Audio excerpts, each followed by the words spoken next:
Iya, hujan terus ini. Baik, bismillahirrahmanirrahim. Sahabat-sahabat, kita mulai dengan membaca basmalah bersama-sama. Bismillahirrahmanirrahim. Allahumma sholli ala Sayyidina Muhammad wa ala ali Sayyidina Muhammad. Ya Allah, kami mohon bimbingan-Mu. Dengan berendah hati kami memohon agar diajari ilmu yang bermanfaat, agar kami bisa mensikapi seluruh takdir kehidupan dengan baik, agar kami bisa lebih baik beribadah padamu dan menjadi hamba-Mu yang didekatkan. Amin. Ya Rabbal Alamin. Nah, kita lanjutkan lagi ya. Ini semoga tahun ini kita bisa, di akhir tahun bisa menuntaskan kajian tentang hikmah Musa alaihissalam dalam Al-Quran.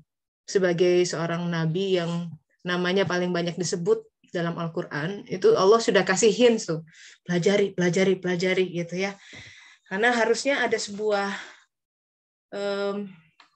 paralel gitu ya, kita jangan sampai membaca kisah Musa seperti kita membaca dongeng zaman dulu yang tidak ada relevansinya dengan kita hari ini gitu.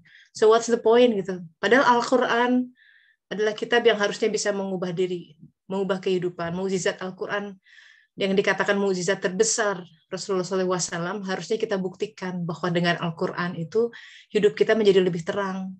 Mungkin dia tidak bisa secara fisik mengubah batu menjadi emas gitu ya, tapi justru yang paling mahal dan paling susah dalam kehidupan itu mengubah hati orang.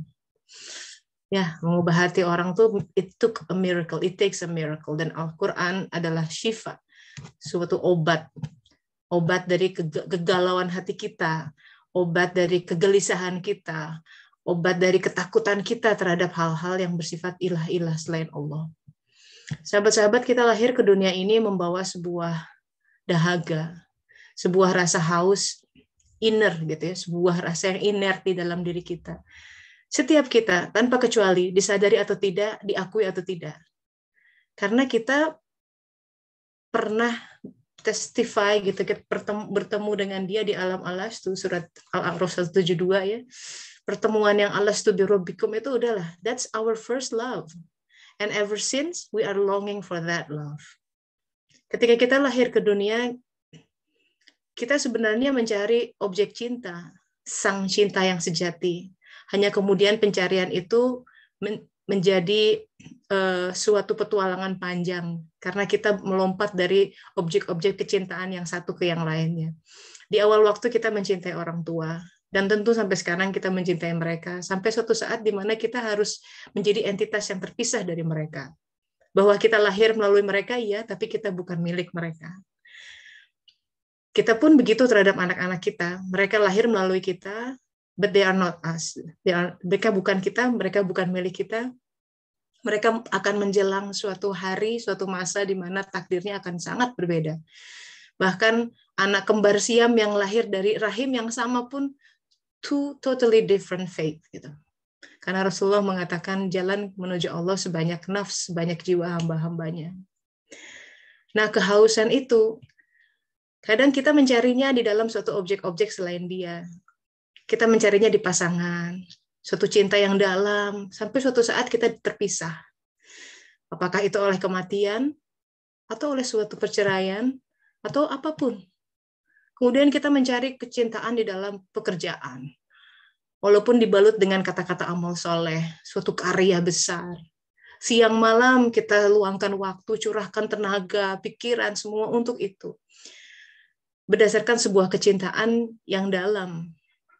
Tapi akhirnya itu pun hilang. Pandemi yang kemarin kita rasakan, suatu icip-icip bahwa ketika kematian itu begitu dekat, kan manusia itu selalu punya waham ya, kalau mati itu nanti gitu ya. Padahal dekat itu. Kita tidak tahu. Jasad renik yang menyelusup yang Allah izinkan masuk ke dalam, bikin paru-paru kita tidak bisa bernafas dan nyawa kita melayang. Kemudian kita harus kemudian berhadapan dengan sebuah realita bahwa we are not in control for our life. Butuh apa lagi gitu.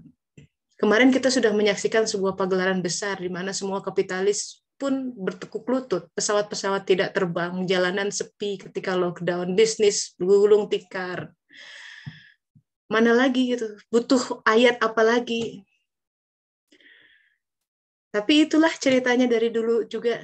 Ketika kita melihat kisah Fir'aun, kita sudah bahas ya, Nabi Musa membawa 9 mukjizat yang nyata, di mana ada wabah lebah, ada wabah, bukan lebah, apa sih namanya, belalang ya, katak, air sungai berubah menjadi darah, bukan warnanya berubah, jadi darah beneran itu.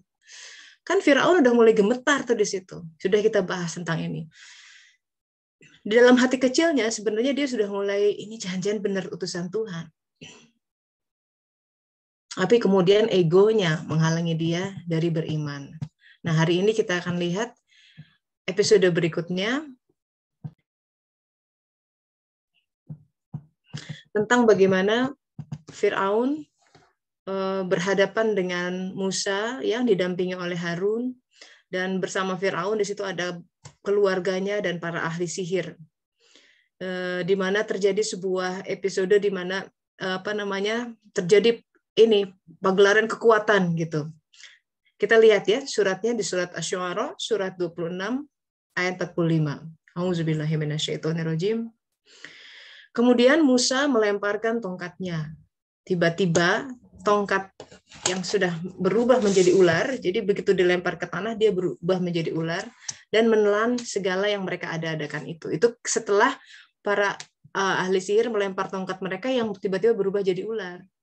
Tapi Musa udah dilatih duluan tuh waktu di Bukit Sinai bahwa ada tongkat bisa berubah jadi ular.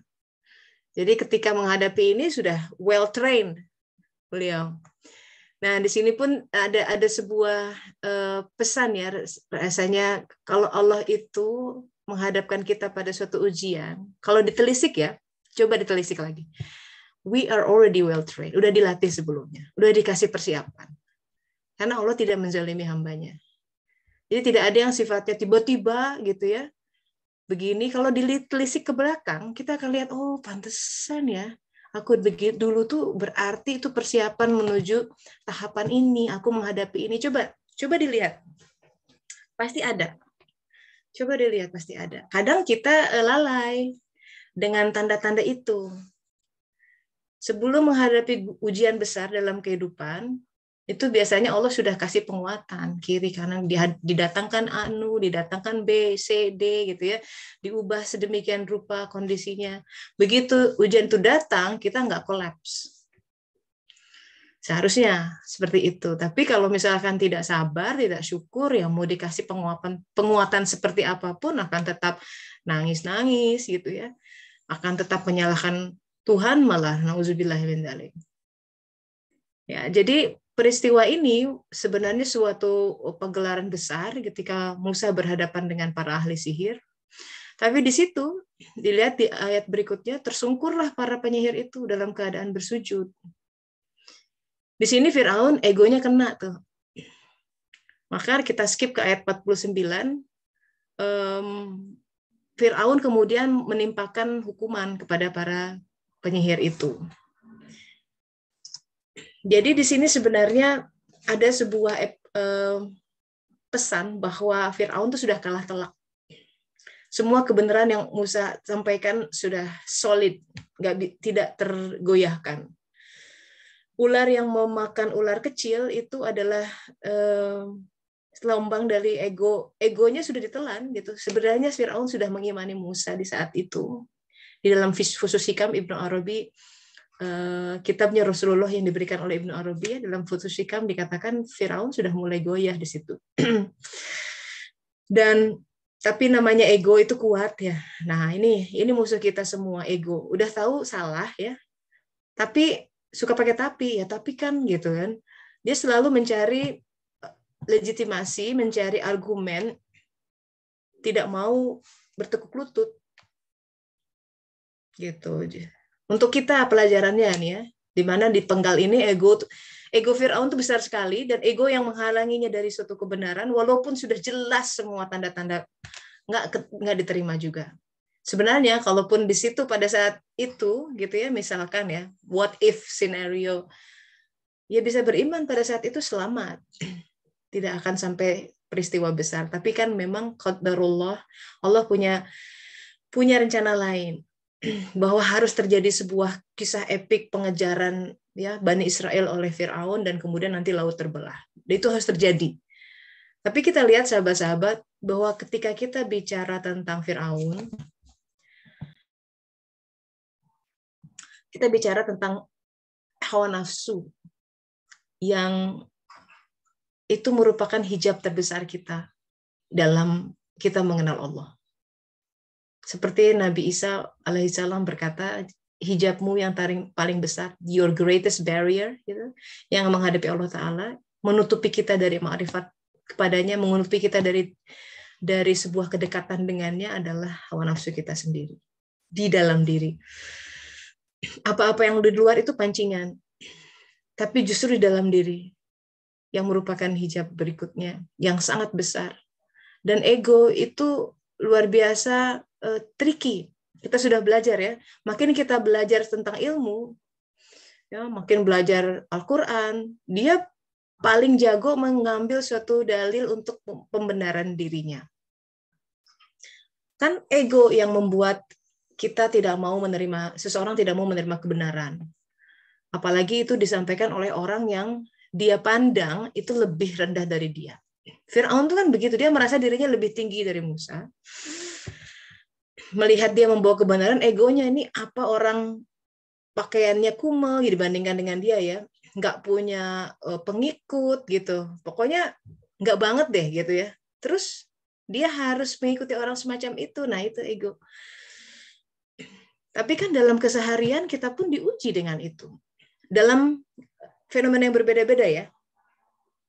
Ego tuh kita merasa diri lebih tinggi dari orang lain. Kita merasa lebih senior. Kita merasa udah kerja di sana 20 tahun, tiba-tiba ada anak baru kemarin datang, terus dipromosikan. Ego kita kan berbicara. Itu menutupi kita dari melihat fakta bahwa misalkan memang dia ada suatu hal yang positif, ada hal yang lebih baik dari kita gitu. Ego tuh paling nggak mau tuh dikatakan dia lebih baik dari kamu. Dia lebih jago di bidang apa gitu dalam hal sesuatu. Dan ego akan selalu bilang, no, I'm better than him. I'm better than her. That's ego. So ini salah satu cara untuk caught ego in the act adalah dia tidak mau mengakui kehebatan orang lain. Dia tidak mau mengakui kejagoan. Orang lain lebih jago di satu bidang dari kita. Karena dia ingin selalu berada di tahta. Dia ingin selalu di-praise, dipuji gitu ya. Ini kan anak baru kemarin tahu apa gitu kan. Atau kita ke anak, kamu nih anak kecil udah bisa ngomong begitu. Berani-beraninya. Ya, gitu kan. Atau dalam kasus rumah tangga poligami misalkan ya, istri pertama bilang, berani-beraninya minta-minta, dia kan istri kedua misalkan ya. Hal-hal seperti itu kan karena dia merasa punya leverage gitu. Dia merasa punya keunggulan dibanding yang lain. Tapi di kasus itu dia menutup mata bahwa apa yang dia berikan, misalkan pihak lain berikan adalah hal yang benar, misalkan ya. Nah itu, hati-hati di situ. Kita lihat apa yang si ego lakukan. Ini modusnya dia nih. Ini Allah abadikan dalam surat Asy-Syu'ara ayat 49. Jadi ketika ini kan episodenya para ahli sihir itu bersujud, sudah beriman, dihukum. Apa hukumannya? Bukan dipenggal, sahabat-sahabat perhatikan ya. Hukumannya adalah dipotong tangan dan kaki secara bersilang dan disalib. Apa maknanya? Tangan dan kaki itu kan untuk bekerja, berbuat. Jadi tidak bisa berkarya dengan baik. Itu hawa nafsu tipikal. Pikirannya dibuat tidak berkembang, nggak bisa berkarya, males ya, udah be in the comfort zone, udah gini-gini aja lah, nggak usah walk extra mile gitu, dipotong sama dia, dipotong. Nah itu hati-hati ya ketika hawa nafsu itu dia punya modus untuk membuat kita malas berkarya, malas beramal, malas mengerjakan kebaikan. Itu kan hal-hal yang dilakukan oleh tangan dan kaki karena kita harus bergerak. Kita memberi, kita menulis, kita membersihkan apa. Semua kekaryaan. Biasanya dia akan tarik itu dari kiri, kanan, depan, belakang. Dengan pikiran bahwa mengembuskan pikiran, udahlah jelek kamu mah bikin itu, udah nggak akan mungkin bagus. Kamu pasti gagal gitu ya.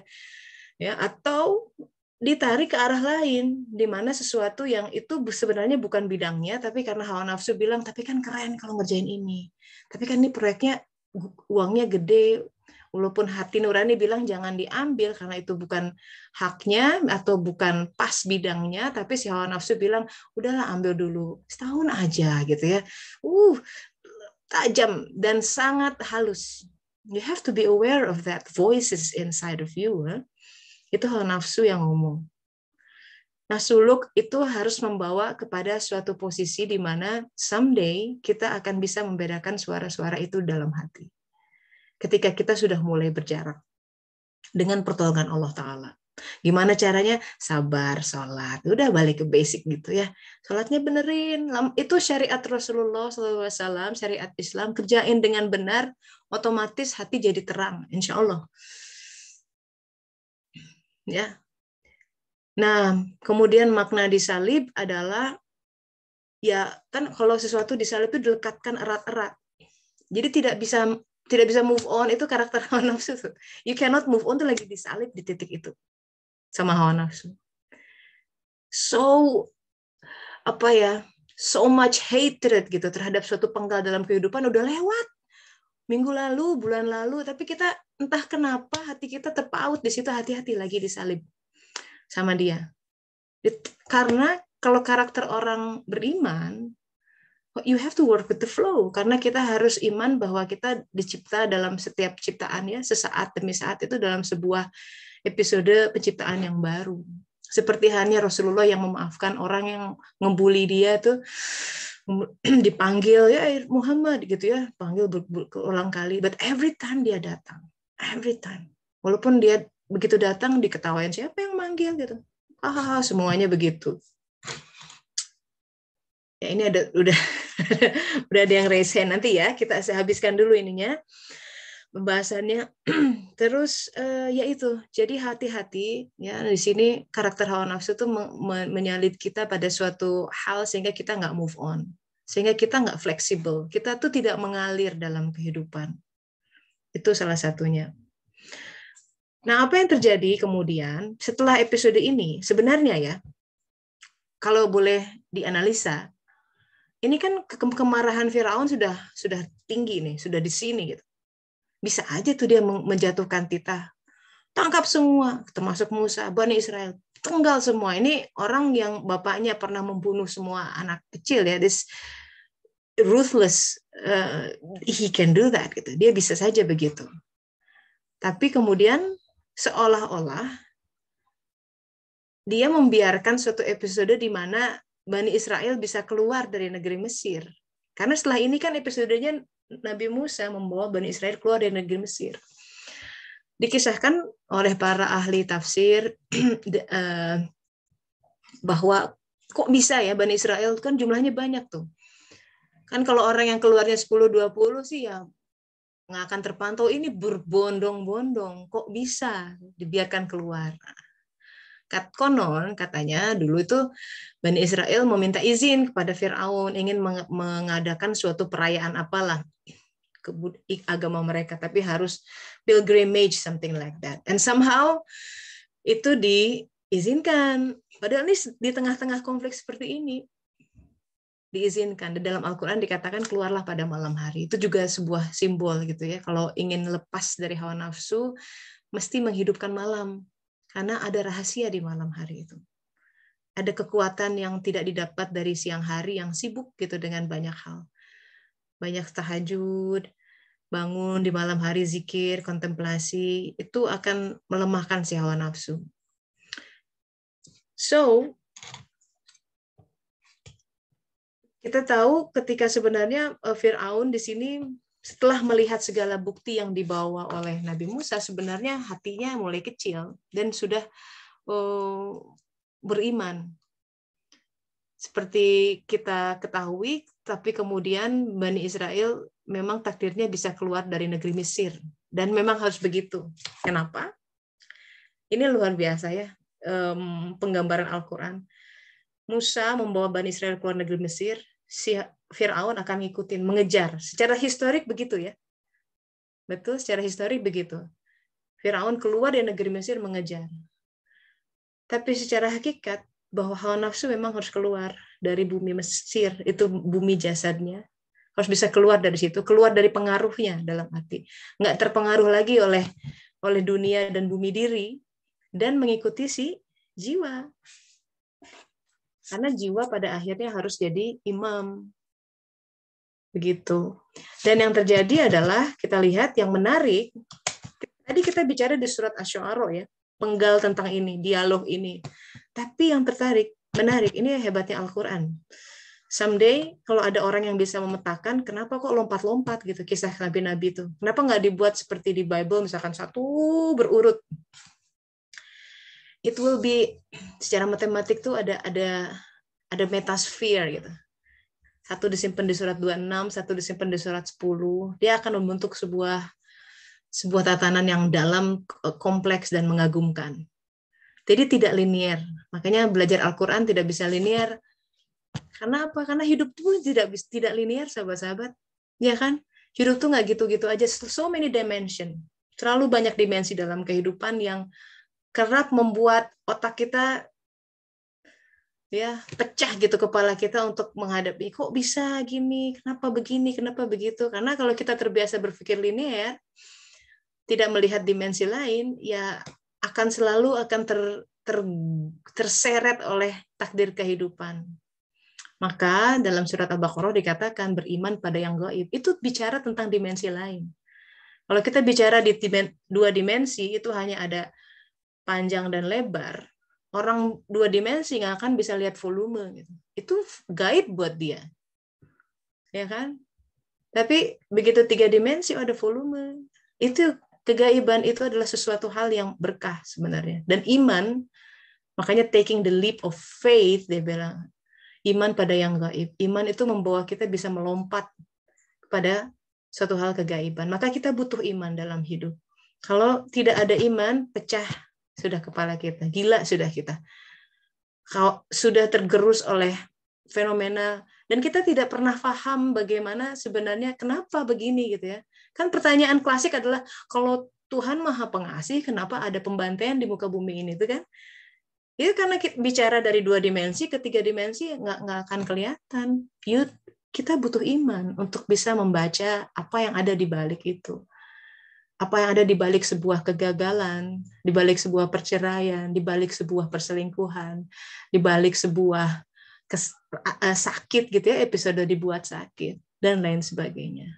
Because if we dwell on that, kita hanya terpapar, ya hanya terkungkung dalam dimensi itu, maka maknanya tidak akan pernah kita raih, dan kita akan berada dalam neraka dunia kita sendiri. Karena semua itu butuh memaknai. Terutama memaknai kesakitan hidupnya. Dengannya dia menjadi lebih sabar, lebih kuat, bisa menerima. Oh, ini maksudnya, saya terima. Gitu. Ya. Nah, kita lihat episode Fir'aun ditenggelamkan, Allah simpan di dalam surat Yunus. Kita lihat surat Yunus ayat 90. Auzubillahi minasyaitonirrajim. Kami jadikan Bani Israel bisa melintasi laut itu. Ya, kami jadikan. Jadi Allah memang punya rencana. Gimana aja caranya? Ya kan nggak masuk akal, ribuan berondongan gitu keluar dari Mesir. Ya, udah kenal lah, intelnya pasti udah tahu gitu ya. Ini ada apa keluar? Harusnya udah curiga nih, kabur apa gimana ya kan? Tapi pakai alasan mau upacara apa tuh dibuat ngangguk-ngangguk aja gitu. Aneh. Itu ya, kalau Allah punya rencana, ini ya, sesuatu ayat buat kita. Kalau Allah jadikan kita sesuatu, bagi kita sesuatu, bakal jadi. Sebaliknya, kalau Allah tidak punya rencana itu, mau ngoyo apapun nggak akan kejadian. Itu mirip ketika salah seorang bertanya pada Rasulullah, minta didoain di Rasulullah, tolong dong doain aku agar jadi nikah sama si A. Oh, lagi ngebet sama si itu kan. Kata Rasulullah, ya kalau engkau tidak dituliskan di Lauh Mahfuz menikah dengan dia, nggak akan bisa. Jadi nabi-nabi, para wali Rasulullah itu berdoa bukan melihat, oh iya memang boleh berdoa seperti itu. Kalau tidak mau dia berdoa melanggar atau tidak sesuai dengan apa yang Allah takdirkan, tuliskan. Makin terang hati kita, makin kita dekat sama Allah, makin kita bisa merasa apa yang dia tuliskan. Jadi kita makin sinkron gitu. Nggak setiap saat, ya Allah yang mana, udah langsung tahu, oh Allah pengennya ke sini, Allah pengennya ke situ gitu. Itu nikmat seperti itu ya, semoga amin. Nah, jadi memang kami jadikan Bani Israel bisa melintasi laut itu. Ini kan, wah ceritanya panjang tuh di situ ya. Ada bagaimana ada Yusha di situ kan yang mendampingi Musa berkata. Jadi Musa itu disuruh ke suatu titik, tapi harus menyeberangi laut. Dan dia tidak tahu katanya bahwa lautnya akan dibelah. Jadi pada saat itu pokoknya jalan katanya. Tapi ini laut ya Musa, jalan kan.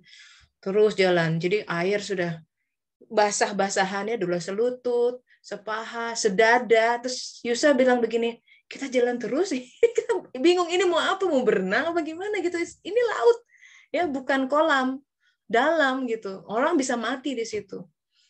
Terus kata Musa, jalan. Pada satu titik di mana itu gemetar, sementara di belakang sudah ada bala tentara Firaun yang dikatakan jumlahnya ada yang bilang 600.000, ada yang bilang 1.600.000, macam-macam. Ini bicara tentang sebuah masif gitu, pengajaran yang masif. Tiba-tiba laut dibelah. Sampai kita akan lihat episode ini nanti di alam sana ya. Di saat semua episode kehidupan diperlihatkan kepada umat manusia semuanya tuh. Termasuk cerita-cerita kita dipampang semua. So make sure kita menampilkan suatu kisah yang baik. Ya.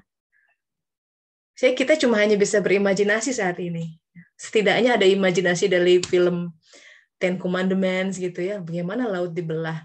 Coba bayangkan. Jadi itu bicara tentang Toriko, jalan kering di tengah lautan. Dibelah supaya dia bisa jalan di situ.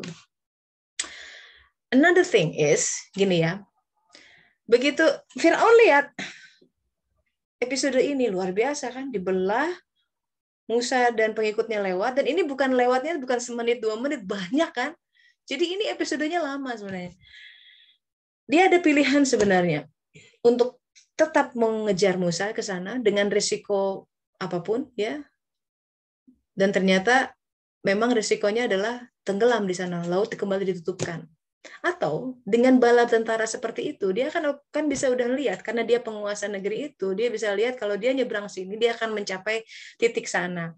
Dengan kekuatan pasukannya, dengan kuda-kuda cepat itu, dia masih bisa mengejar Musa dan Bani Israel untuk dibantai di lain hari sebenarnya. Muter tapi jalannya. Tapi memang Allah tidak menghendaki itu, yang dikehendaki adalah Fir'aun mengikuti Musa.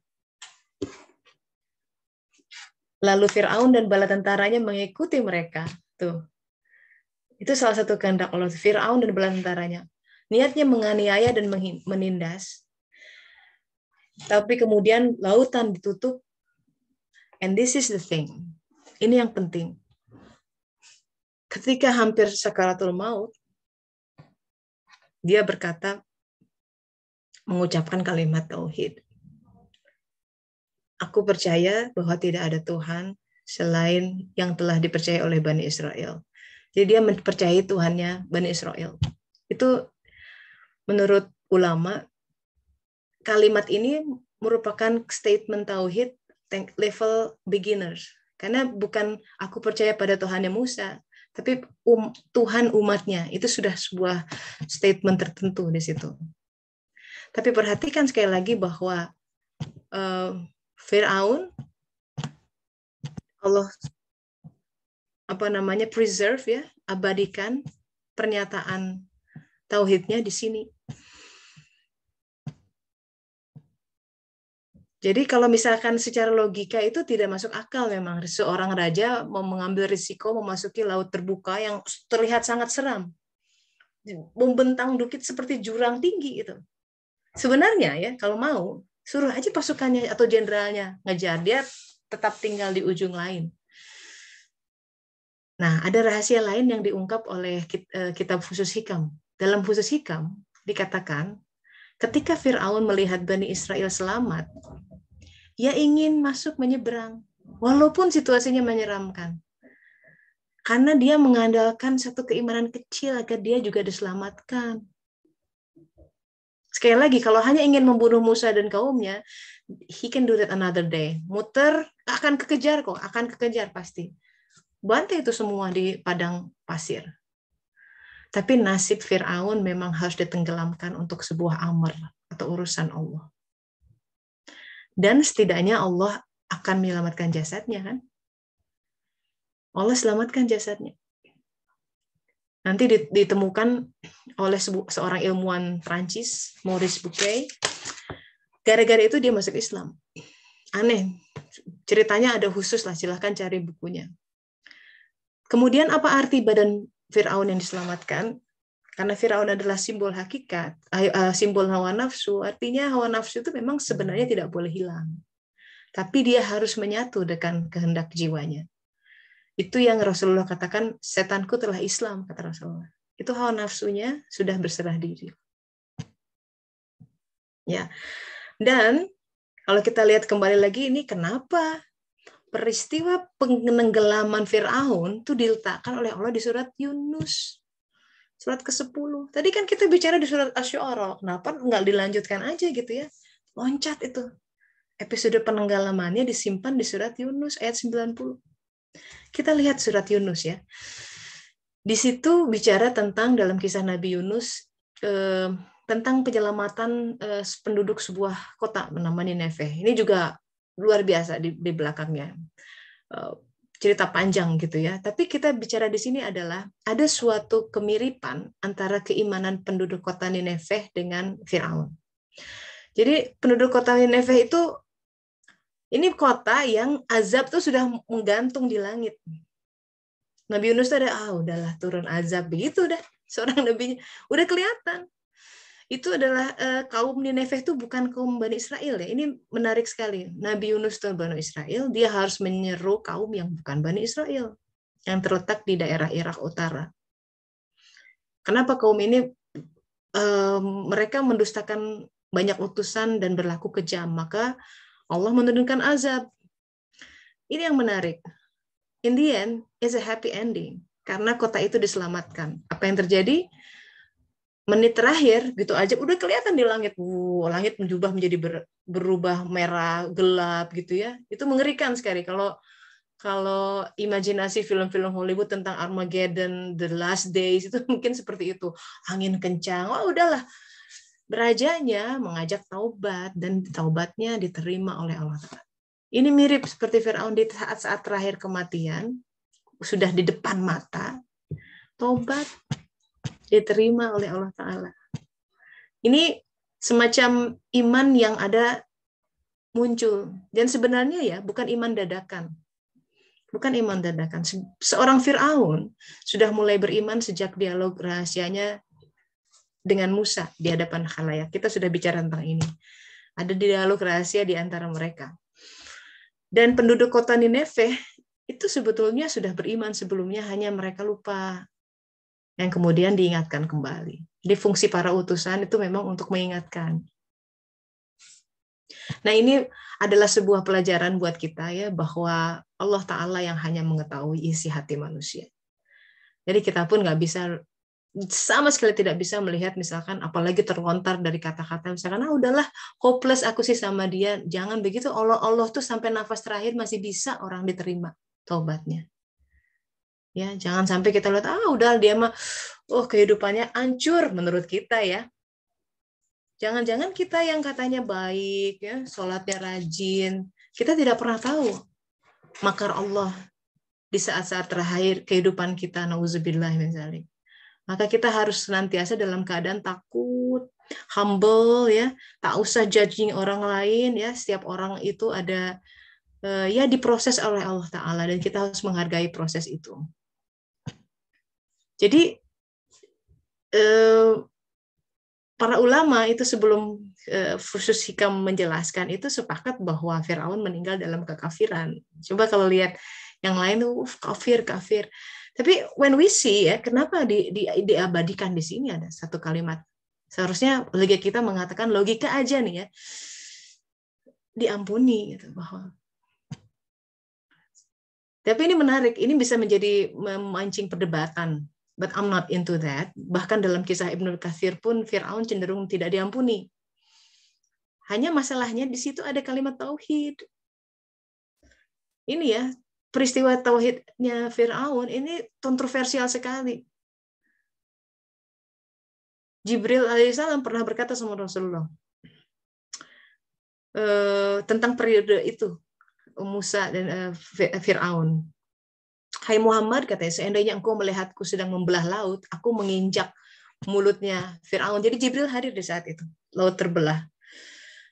Dia tuh ingin menginjak mulutnya Firaun. Kenapa? Maksudnya menginjak tuh jangan ngomong gitu. Khawatir dia akan mendapatkan rahmat Allah kalau ngomong sesuatu, dan benar kejadian dia ngomong. Ada kalimat yang terlontar. Itu ayat dari Allah Ta'ala yang mengatakan rahmat Allah mendahului murkanya.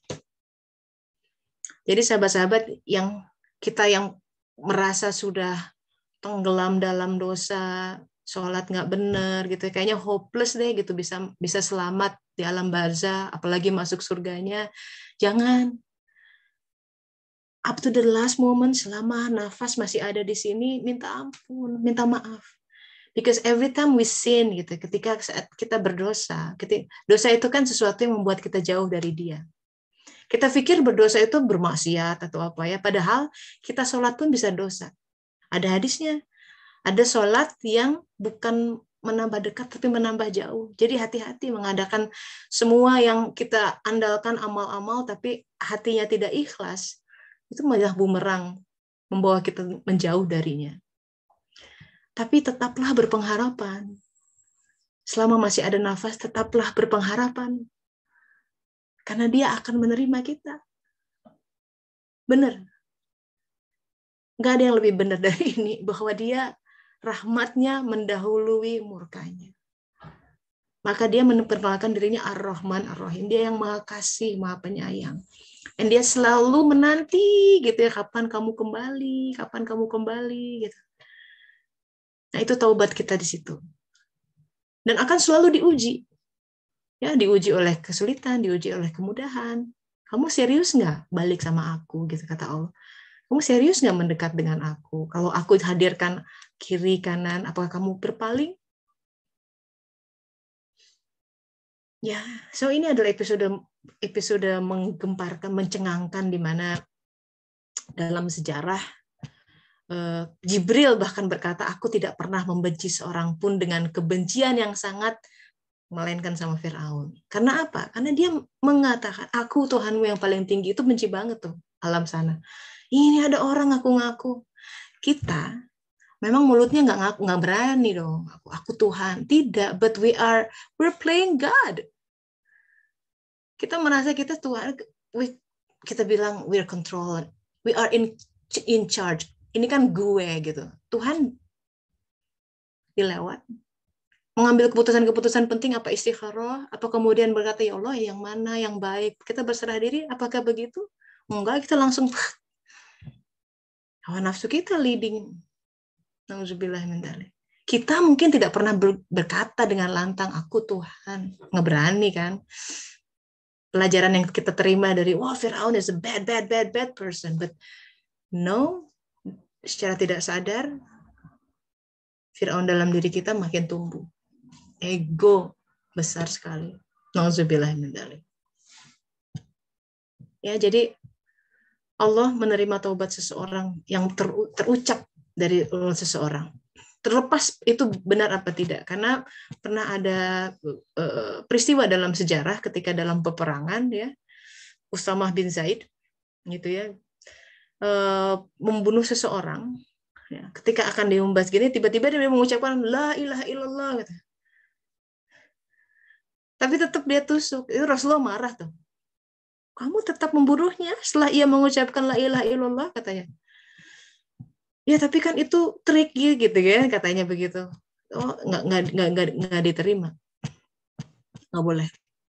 Gitu. Kita tidak pernah tahu hati orang.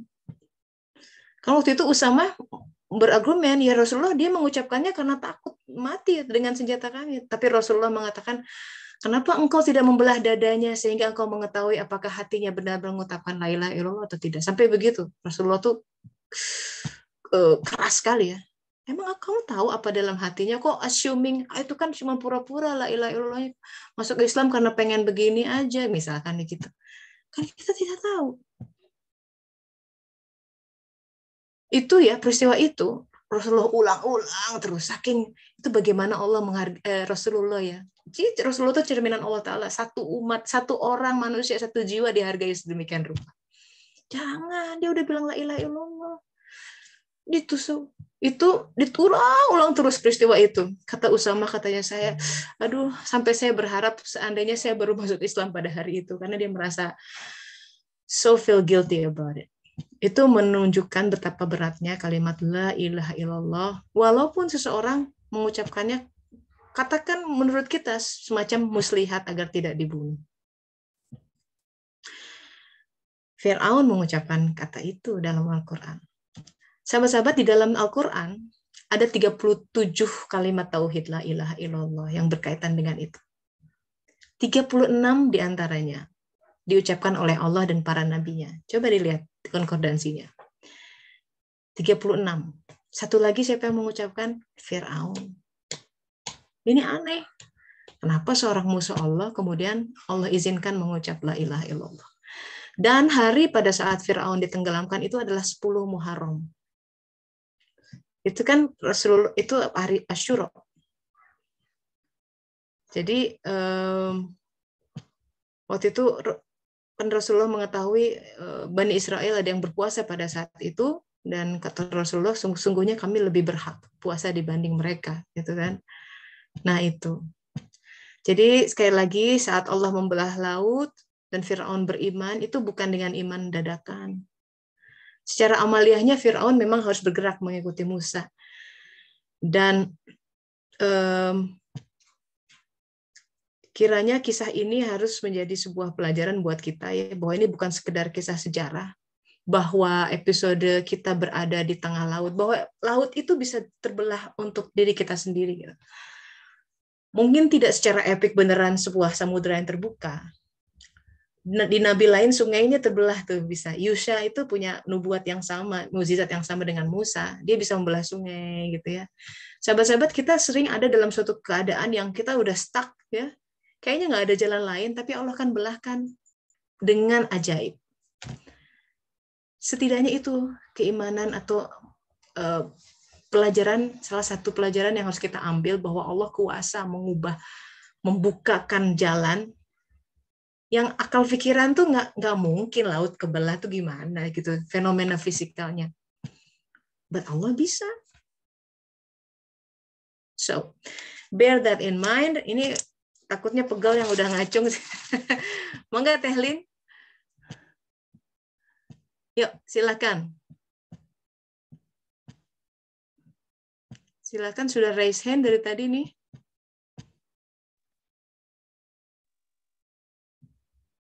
Ya. Assalamualaikum Teh Tessa. Waalaikumsalam warahmatullahi wabarakatuh. Ya, silakan Teh. Seperti biasa topiknya benar-benar ini ya, kena banget tentang ego gitu. Nah, saya alhamdulillah seminggu ini udah 1 minggu saya diperjalankan untuk bekerja di luar dugaan sama sekali. Wah, kerja di mana? Di restoran cepat saji. Oh, oke. Sibuk atuh ya? Jadi bikin sushi ceritanya nih. Nah, ini sama sekali di luar dugaan saya. Kenapa saya dikembalikan lagi ke suatu aktivitas yang berkaitan dengan Jepang. Dulu waktu saya kecil, di usia saya 5 tahun, orang tua saya memberikan saya aktivitas itu les bahasa Jepang. Sampai saya itu dianggap bukan anak, dianggap anaknya sensei karena tiap hari saya ngikut sensei, sampai tidur di rumahnya sensei gitu, dan sampai bahasa Indonesia saya itu bisa dibilang kurang banget gitu. Waktunya masuk SD saya nggak bisa pakai bahasa Indonesia, sepertinya bahasa Jepang waktu itu waktu masuk kelas SD, sampai di rapot itu kosong. Interesting. Of all the language, bahasa Jepang ya. Biasanya kan orang bahasa Inggris gitu, ini bahasa Jepang dan ada gurunya bahasa gitu. Jepang gitu. Nah, terus? Sampai kan belajar lagi. Nah, akhirnya karena sensei menikah pindah pulau, jadi dan saya pun melanjutkan sekolah, hilang tuh perlahan-lahan, jadi hanya beberapa kata dan ingatan-ingatan samar-samar saja yang ada di kepala saya gitu. Nah, bertemu dengan suami yang ternyata dia ini banget sama Jepang gitu. Saya sama sekali nggak captive ya ke situ. Nah, sekarang ternyata Allah memperjalankan saya lagi bekerja di restoran cepat menyajikan sushi Jepang gitu. Dan ada orang Jepang ya beneran. Nah, ini interestingnya. Saya ditempatkan itu, pemilik restoran ini orang Korea. Chef masaknya itu orang Vietnam. Kolega saya bekerja itu orang Filipina dan saya orang Indonesia. Sama sekali nggak ada kaitannya dengan Jepang. Tapi produksi yang dihasilkan itu Jepang semuanya. Di kota mana nih, Teh? Hanya 15 menit dari rumah, Teh. Masih di Cambrai. Dekat dari, oke. Iya, masih 15 menit dari rumah. Nah, yang interesting juga, chef saya itu, kolega saya, dia agamanya penyaksi Juif, Yahudi, persaksian Yahudi. Chef ateis. Juif itu ya Jehovah tuh? Jehovah. Ya. Jadi tapi saya melihat ternyata kita itu diberikan keringanan, makan siang itu bisa makan produksi yang ada gitu, yang kita hasilkan. Gitu. Jadi keduanya ini pada saat makan siang mereka bilang, "Kamu Muslim?" "Iya, saya Muslim." Besok jangan ini, kita bikin ini aja, kita bikin salmon aja, dimasak gini biar dia bisa makan gitu.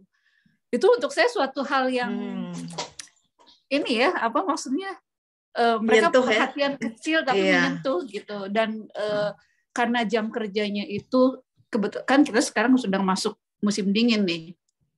Jadi subuh kadang-kadang saya sampai di tempat kerja, saya sholat di mobil, atau kalau misalnya sudah mepet ke waktu kerja, saya alhamdulillahnya saya dikasih perangkat untuk nutup rambut Teh. Jadi ya bisa sambil berdiri gitu ya. Saya bilang sama chef chef minta waktu ya 5 menit 10 menit saya mau meditasi. Oh iya silahkan gitu, ke keluarga juga. Alhamdulillah maksudnya dimudahkan dalam hal itu. Nah, kemarin kejadiannya tentang ego ini, saya hanya bekerja berdua dengan chef. Jadi saya masih dalam masa training. Dia bilang, hasil kerja kamu menghasilkan sushi itu, saya lihat tangan kamu punya keahlian seni.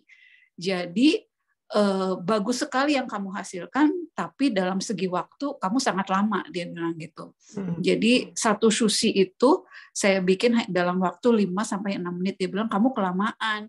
Sebetulnya kita itu jam kerjanya dari jam 6 pagi sampai jam 2 siang. Berarti kan kalau misalnya selesai jam 2 siang, saya masih bisa sholat duhur ke ini ya, dan sholat asar masih bisa keburu di waktu ini. Gitu. Tapi saya nggak aktif ke situ karena saya fokusnya itu, wah ini mesti bagus. Jadi ke seni Teh. Bukan, saya tidak mengosongkan diri saya untuk menerima, karena si chefnya ini lebih muda dari saya. Jadi saya pikir, ya lu masih muda bisa kerja lebih cepat gitu. Bahkan nggak bisa gitu ya. Dan saya tuh benar-benar, maksud saya ngelihatnya perfect secara seni gitu. Jadi, oh iya. Nah di situ ego saya yang berkata kena. Gitu. Apa tuh? Yang kena, iya yang kena. Harusnya kamu itu bekerja lebih cepat, selesai lebih cepat, jam sholat dan sholat pada saat ibadah itu tidak terganggu gitu. Dan sebetulnya kamu itu kalau misalnya bekerja lebih cepat, kamu tidak mengganggu kolega lain.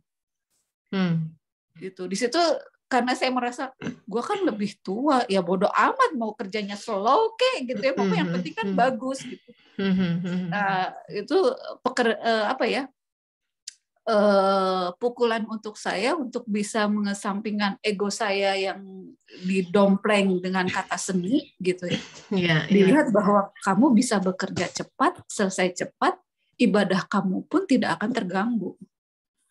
Gitu di situ. Dan jangan melihat bahwa si chef ini lebih muda dari saya dan tidak experience ya. Dia juga experience-nya ternyata pada saat saya tanya, waktu kamu training berapa lama? 2 minggu. Terus, iya tapi kerjaan saya nggak sebagus kamu, dia bilang gitu. Nggak seperfect kamu, saya tidak bisa, yang saya kejar itu kecepatan, dia bilang gitu. Oh berarti emang ini ada kunci tertentu ya, untuk saya dalam hal bekerja dan untuk ibadah, bagaimana pengaturannya. Saya ingat ke Teh Tessa nih, karena Teh Tessa kerja juga kan di restoran cepat saji ya. Itu bagaimana pengaturan waktunya gitu. Jadi harus saya kosongkan dulu sih di sisi saya yang ingin sempurna gitu ya. Ini saya sedang diajari ini dengan lingkungan. You caught ego in the act ya. Iya. Betul. Ya tuh diantaranya gitu. Kalau ego tuh susah nerima masukan dari orang. Ya, karena merasa dirinya ya tapi kan aku gitu, hati-hati tuh ya. Jadi itu menutup kita dari kebenaran. Ego itu kan ego yang mengatakan enggak, Ustadz ini bilangnya gini, nggak mau lihat perspektif orang gitu ya. Nggak terbuka gitu. Susah tuh kalau udah kopeh, orang Belanda bilang udah keras kepala ya, agak susah. Tunggu sampai dia dihantam-hantam dalam kehidupan, Allah rahmati baru terbuka. Kalau orang beriman tuh ciri yang itu terbuka, fleksibel gitu ya. Kayak air gitu mengalir. Dia namanya kebenaran tuh ya. Saya kemarin posting tuh di Facebook atau gini lah, di kitab Ihya Ulumuddin itu ada bicara tentang orang buta memegang, berapa orang buta gitu ya memegang gajah, iya. Ya kan? Yang satu megang tali, ya betul. Yang satu megang telinganya. Kuping, sudah deskripsikan, gajah itu makhluk yang tipis, ya, kayak kupu-kupu mungkin ya gitu kan, buta nggak pernah tahu. Jadi tipis, enggak, kata yang lain gede. Gitu, dia megang kakinya tebal. Yang satu pegang perut, enggak lebih gede dari itu. Yang satu pegang buntut, enggak kecil, panjang, kayak semua berargumen. And then orang bijak yang bisa melihat bilang kamu semua benar. Yang satu megang telinganya, satu megang. Nah kayak gitu ya, dalam hidup tuh kita kebenaran yang disebut dengan kebenaran yang kita suka. Ini adalah kebenaran, itu besar sekali karena al-haq tuh besar gitu ya. Jadi kita nggak bisa klaim kebenaran di satu sisi dan kemudian menegasikan di sisi lain. Itu sama seperti kita yang nggak belajar banyak karena dia khazanahnya besar gitu. Nah itu semoga menikmati episode barunya. Kita lihat ya apa yang Allah sajikan di situ. Betul, pasti betul, akan banyak question pelajaran. mark juga nih di puasa. Salah satunya ini memang mungkin ini jalan Allah untuk saya belajar menghilangkan rasa malas saya gitu. Ini tantangan bener. Iya. Malas kenapa? Malas bangun. Karena jam 6 berarti jam 5 mesti bangun ya. Alhamdulillah justru ini memacu saya bisa bangun lebih pagi subuh lagi. Subuh tepat waktu. Jadi bahkan bisa kejar sholat malam. Alhamdulillah. Bisa semua tadarus, ya bisa itu gitu maksudnya. Padahal tadinya ya Allah malas banget, itu malesnya ya Allah. Itu jadi salah satu cara Allah mengkondisikan kehidupan ya. Ikuti dengan bismillah gitu ya. Bagaimana setiap tahapan bismillah ya. Nikmati semuanya, semoga bisa menjadi penerang di sana gitu ya. Dakwah bilhal itu dengan pribadinya, dengan kesantunannya, dengan semangat dan etos kerjanya gitu. Kita membawa dan membela agama Rasulullah di sana. Dengan caranya sendiri, dengan membuat sushi. Insya Allah, iya. Insya Allah, betul. Mangga Teh. Sama-sama. Waalaikumsalam warahmatullahi wabarakatuh. Mbak Andika sudah angkat tangan, silakan. Ya, biasa. Assalamualaikum warahmatullahi wabarakatuh. Waalaikumsalam warahmatullahi wabarakatuh. Silakan, Mbak. Teh Tessa, bicara mengenai hawa nafsu ini, Teh. Kadang bingung dengan keinginan hawa nafsu. Saat ini kan saya berniat untuk fasluk ya, salaka, menempuh kembali jalan menuju kepada Allah. Nah, tahap awalnya itu dengan melakukan pertaubatan, banyakin kedekatan dengan Allah. Nah, saya usahakan melalui meningkatkan ibadah rutin, Teh. Nah, saat ini kan masuk musim dingin, Teh. Jadi keinginan hawa nafsu untuk makan itu besar sekali, Teh. Enaknya gorengan dengan cabai-cabean, habis khusus makan bakso, habis itu makan pokoknya banyak sekali makan. Alhasil karena banyak makan, banyak minum, jadinya saat mau ibadah itu kan kalau mau baca Quran harus wudhu lagi, sedangkan kita banyak minum ke toilet ataupun karena banyak makan cabai-cabean jadi sering buang angin. Jadi pengaruh makanan minum itu besar, membuat ibadah itu jadi kecil, Teh. Lalu karena itu saya memilih untuk berpuasa. Nah, itu lebih teredam gitu. Tapi nggak mungkin puasa terus, Teh, full 1 bulan kayak gitu kan nggak mungkin. Maka itu pun kalau puasa pas bukanya sekian banyak makanan masuk juga, Teh. Nah, ini bagaimana ya, Teh? Apa kurang iman atau iman ini kan supaya beriman diperoleh dengan ilmu? Apa kurang ilmu? Maka ilmu apa yang harus dipelajari, Teh, agar bisa berakal gitu? Maksudnya bisa pikir mana yang harus diutamakan, bisa meredam hawa nafsu.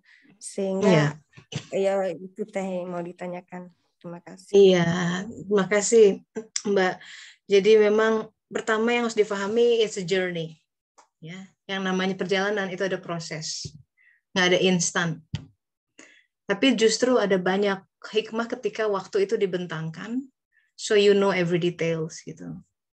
Karena bagi Allah yang kun fayakun bisa aja bikin seorang Mbak Andika ceng langsung 1 hari bertemu diri gitu sekalian gitu ya. Tapi kan banyak peristiwa, banyak naik turun dalam kehidupan, di situ ada pengenalan sama Allah yang hilang.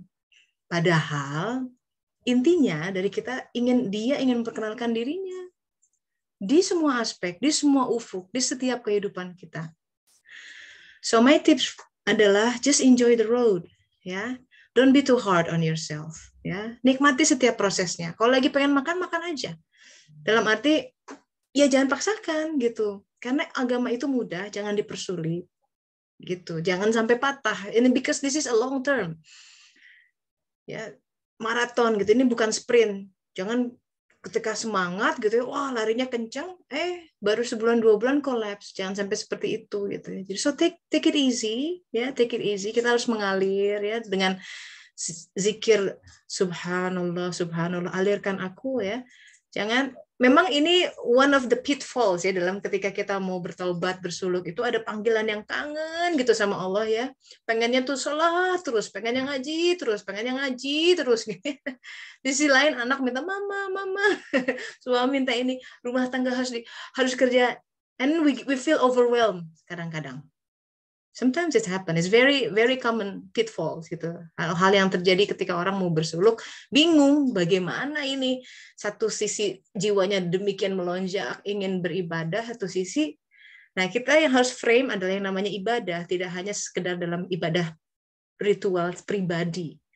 Mengurus anak itu ibadah, bikinin kopi buat suami itu ibadah, seorang suami bekerja mencari nafkah itu ibadah ya, menerjang kemacetan itu ibadah. Artinya apa? Dikembalikan kepada keikhlasan kita. Lihat semua yang datang sebagai sesuatu yang dari Allah Ta'ala. Termasuk pertanyaan Dela, nih gimana nih aku tuh susah kalau nyari makanan yang bukan halal kok rasanya. Ya kalau ketemu daging halal and it's easy, go ahead. Tapi kita dalam kondisi yang berbeda. Jangankan di Eropa, kadang di Indonesia juga halal-halal beneran apa enggak. Nanti ayamnya tiren dan lain sebagainya. Jadi kita senantiasa dalam kondisi yang tidak tahu sebenarnya. But kerjakan apa yang mudah gitu. Rasulullah tuh ada kalau makan beliau tidak pernah ngambil yang wow, yang jauh, selalu yang ada di itu yang menenteramkan sebenarnya. Yang adanya ini, ya Allah, aku terbatas seperti ini.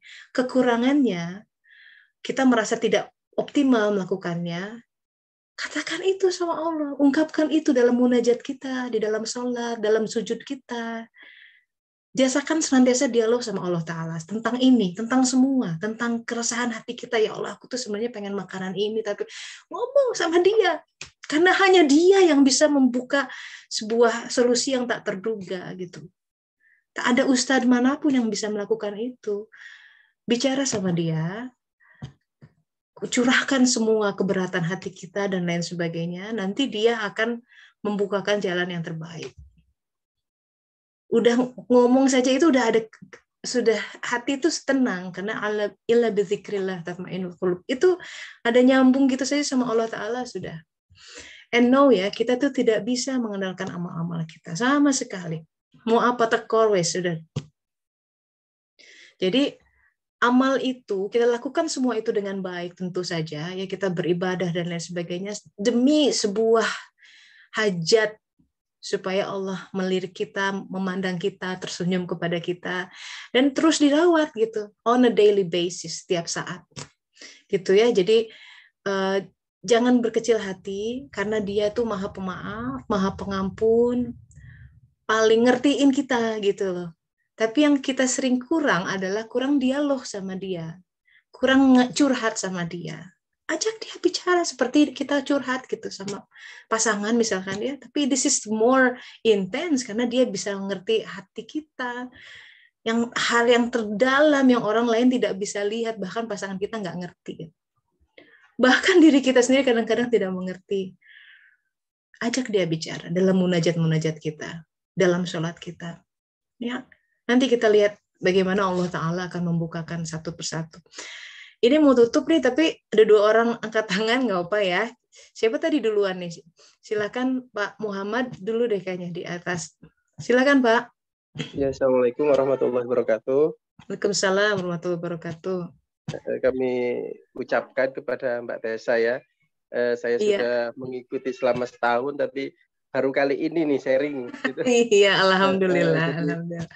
Jadi alhamdulillah banget dengan mengenal kajian Sulu ini. Dulunya saya yang masih melihat dunia masih istilahnya gelap ya. Jadi kayaknya kita selalu berpikir ya bahwa kayaknya kehidupan saya nggak boleh ada masalah gitu. Jadi seakan-akan kita mencari jalan bagaimana menumpuk kekayaan, mungkin bagaimana saya ini bisa nggak dapat masalah. Ternyata dengan kajian ini membuka hati saya bahwasanya setiap kehidupan emang itu ya fitrahnya akan Allah berikan masalah dengan apapun gitu, walaupun itu orang yang dilimpahin harta yang banyak pun, yang miskin, dan semuanya itu pasti akan menjalani semua itu, dan dengan mengetahui fitrah kehidupan itu, jadi hati kita tenang, jadi nggak merasa takut akan ada ujian, takut ada musibah apapun, karena semua itu adalah cara Allah untuk membersihkan hati-hati kita gitu. Alhamdulillah, iya. Jadi sudah mengalami pasang surut kehidupan ya Pak? Iya betul. Jadi sekarang lebih tenang ya. Kalau dulu kita kan hidup rasanya kita menumbuhkan hawa nafsu kita gitu, seakan-akan apa yang nggak kita dapatkan, dunia kayaknya sudah runtuh gitu ya. Iya betul, Masya Allah. Jadi ada cara pandang lain ya. Itu dia tadi, memandang ke dimensi lain. Iya. Jadi kita tidak hanya dimensi 2 dimensi, kita ada 3 dimensi, nanti malah 4 dimensi tuh. Ada dimensi betul. Lain ya. Alhamdulillah ya, semoga Allah bimbing terus ya sampai ke tujuan terakhirnya. Mungkin masukan buat mungkin buat Mbak Andika tadi masalah mengatasi hawa nafsu gitu ya. Yang saya praktekkan selama ini ya emang salah satu jalan yang paling ampuh memang dengan puasa ya, dengan menahan setiap apa yang kita inginkan, itu salah satu cara untuk menundukkan hawa nafsu kita. Apalagi lapar itu salah satu sesuatu yang tidak disukai oleh hawa nafsu, karena ketika kita kenyang itu hawa nafsu kita semakin kuat gitu. Jadi gimana hawa nafsu kita semakin nggak terlalu kuat ya, caranya banyak berpuasa atau sedikit makan, sedikit minum itu salah satu menundukkan atau menjadikan hawa nafsu kita nggak terlalu tinggi gitu. Mungkin itu saran saya aja gitu yang selama ini saya rasakan. Emang dengan puasa kayak hati lebih tenang, terus dengan keinginan itu terasa keinginan materi berkurang gitu. Jadi seakan-akan cinta kita kepada dunia itu sudah berkurang. Jadi di situ ketika hati kita nggak banyak menginginkan dunia itu lebih tenang. Jadi selalu ingin sama Allah gitu kan. Membantu orang pun bisa dengan ringan, nggak berat. Itu selama ini kalau kita mengikuti hawa nafsu kan kayaknya seakan-akan dunia pengen kita ambil semua gitu ya. Orang lain tidak boleh. Ternyata dengan banyak berpuasa, dengan tidak terlalu melekat dengan dunia, hati kita akan mudah untuk berbagi kepada orang lain. Mungkin itu pelajaran yang dapat saya berikan mungkin buat teman-teman semua. Iya, alhamdulillah ya. Jadi memang begitu, tiap orang punya episodenya masing-masing. Kalau syahwatnya lagi besar, disapih lah dia ya.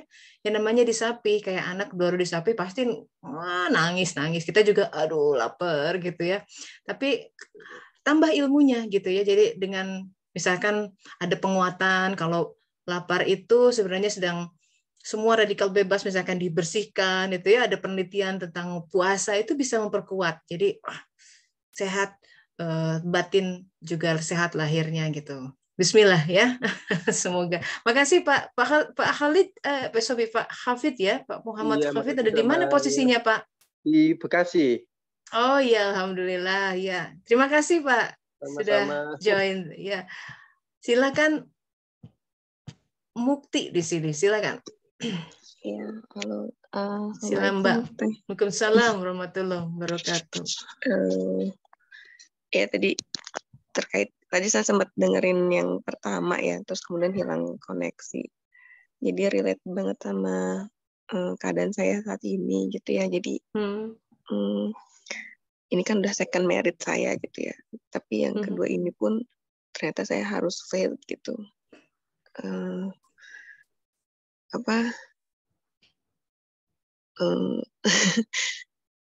Suami saya yang kedua ini meminta untuk kita untuk berpisah gitu, untuk bercerai.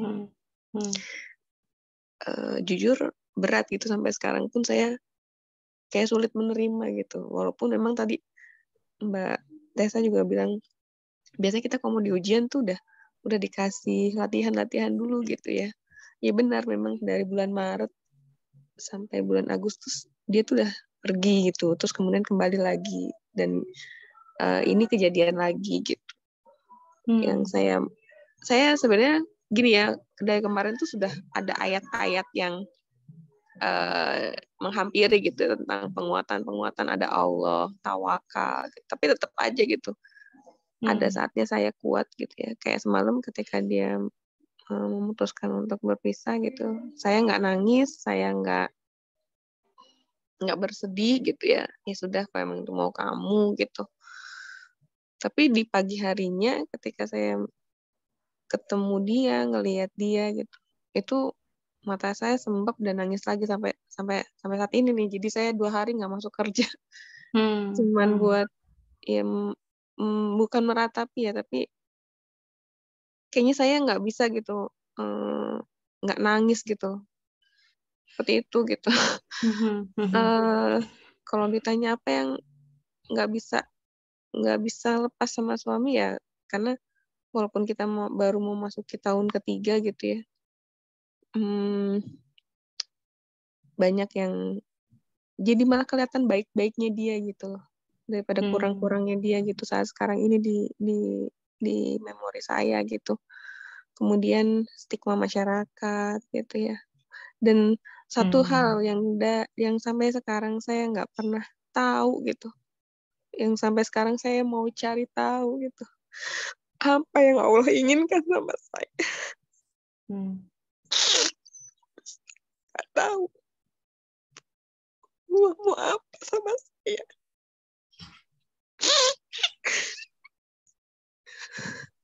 Kan cuma ujian rumah tangga gitu, saya kecelakaan beberapa kali gitu. Allah mau apa sama saya?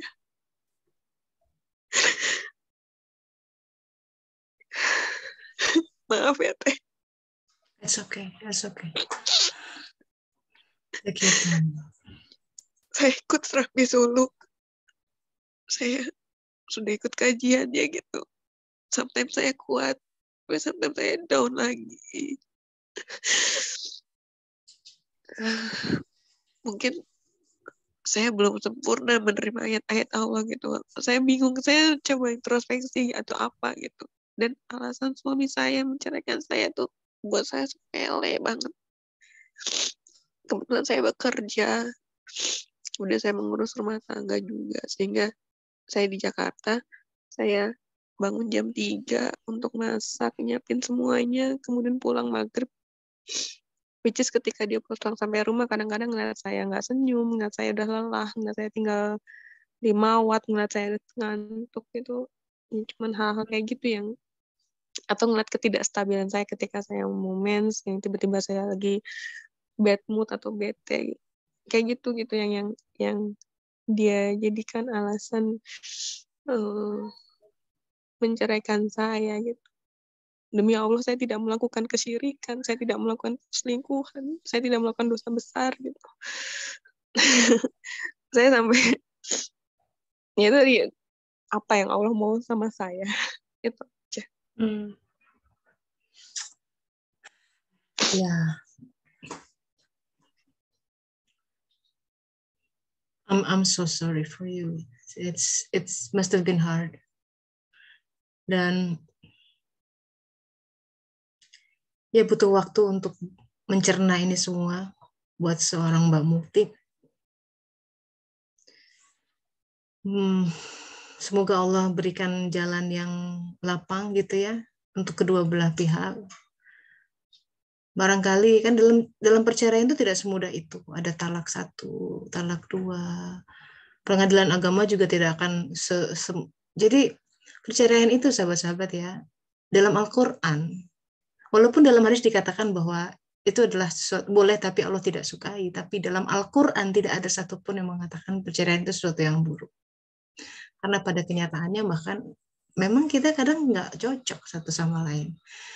Kalau dilihat dalam surat Al-Baqarah, perceraian itu dikaitkan dengan bil ma'ruf wal ihsan. Perceraian yang baik itu harus dengan ma'ruf, dengan ihsan, setelah itu baik-baik ya, bukan malah benci satu sama lain. Tapi kita tidak bicara tentang perceraian hari ini ya. We're talking about your well-being, Mbak Mukti. Your question of apa sih sebenarnya yang kau inginkan? Kenapa aku dibuat begini takdirnya? And that question is the $1 million question.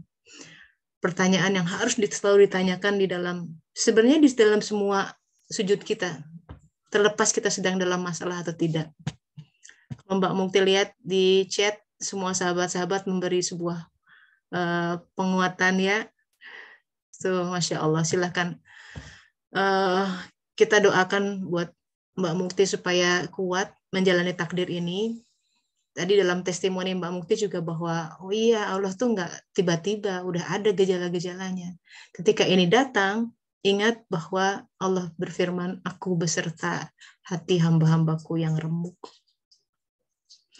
So you never be alone. Ada satu masa di mana kita memang dibuat tidak betah di dunia ini. And that's supposed to be like that. Harusnya kita nggak merasa comfortable di sini. Why? Because we're not belong here. Kita bukan dari sini. This world is an alien land. Kita tuh berasal dari alam lain. Kebetulan sedang bertugas di sini, dikasih jasad ini for a temporary. Hanya masa waktu tertentu sampai dia dicabut ruhnya dan kita kembali ke alam itu. Kadang kehidupan kita dijungkir balikan sedemikian rupa. Seperti hal ini. Kadang dia demikian sayang sama seseorang sampai diputus semua hal yang kecintaannya. Satu hal, Mbak Mukti, jangan hilangkan harapan kepada dia. Jangan simpan sebuah kebencian, sebuah keburukan, prasangka. Kita boleh kehilangan apapun dalam dunia ini, tapi jangan kehilangan harapan. Kalau sudah kehilangan harapan, mendingan nggak punya apapun deh. Dan dia adalah zat yang paling dekat sama kita, yang paling ngertiin kita, yang selalu bersama kita, even though we don't realize that, yang ngurusin kita, bahkan kita tidak paham gitu ya, dia ngurusin setiap sel, pergerakan tiroid ya. Itu teman saya tiroidnya dibikin bermasalah, wah hancur, susah untuk hidup. Satu kelenjar, bayangkan jantung, baru raga ya, belum jiwanya, belum saudaranya. Jadi kita berhadapan dengan zat yang sangat-sangat pengasih. Kalaupun kita sulit untuk menerimanya, menerima ini apa? Bawa itu ke dalam sholat. Saran saya, ambil wudhu, air wudhu, sholat, nangis senangis-nangisnya, silahkan di sana Mbak. Dan dia mendengar. Semoga Allah memberikan penguatan. Wah, di kolom chat banyak berhamburan ya, dukungan tuh, support dari sahabat-sahabat semua. Mari kita berdoa, kita sedekahkan sebuah Al-Fatihah buat Mbak Mufti ya, dari saat ini dia butuh kekuatan dari Allah Ta'ala. Ibarakati umum kitab Al-Fatihah. Auzubillahi minasyaitonirrajim. Bismillahirrahmanirrahim. Alhamdulillahirabbil alamin. Ar-Rahmanir-Rahim. Maliki yaumiddin. Iyyaka na'budu wa iyyaka nasta'in. Ihdinas siratal mustaqim. Siratal ladzina an'amta 'alaihim ghairil maghdubi 'alaihim waladdallin. Amin. Semoga sabar, Mbak. Semoga pada saatnya hikmahnya ditampakkan sehingga Mbak menjadi lebih dalam kecintaannya sama Allah Ta'ala. Sabar ya, sabar. Jadikan sabar dan sholat sebagai penolong. Udah, pegang itu aja. You'll be fine. I can guarantee you, you'll be fine. Okay? And that's a wrap. Okay, sahabat-sahabat, berat untuk berpisah, tapi kita harus mengerjakan hal yang lain. Semoga bermanfaat ya kajian ini. Insya Allah minggu depan kita lanjutkan dengan episode lain setelah penyeberangan Musa dan Bani Israel. Terima kasih. Kita tutup dengan doa akhir majelis. Subhanaka Allahumma wa bihamdika asyhadu an la ilaha illa anta astaghfiruka wa atubu ilaik. Alhamdulillahirabbil alamin. Pamit dulu ya. Assalamualaikum warahmatullahi wabarakatuh. Waalaikumsalam. Waalaikumsalam. Terima kasih Teh Tessa. Assalamualaikum.